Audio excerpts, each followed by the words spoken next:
ओ सोनं गवलं सोनं ए सोनं गवलं हे काय सोनं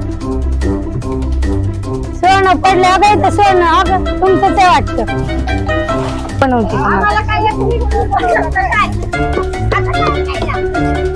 खरंच सोनं एप्रिल फुल नव्हते बनवत मी हे तुम्ही जो आम्हाला ओला सुका कचरा देताय ना ते आमच्यासाठी सोनच आहे हा ओला कचरा आहे ना तो खत बनवण्यासाठी जातो आणि हा सुका कचरा पुनर्निर्मितीसाठी जातो तुम्ही जो सुका कचरा आम्हाला देताय ना ते आमच्यासाठी सोनच आहे थोडक्यात काय तर तुम्ही आमच्याकडे जर कचरा दिला तर त्याचं सोनं होतं आणि जर तोच कचरा तुम्ही रस्त्यावर टाकताय तर त्याची माती होते आणि पर्यावरण सुद्धा खराब होते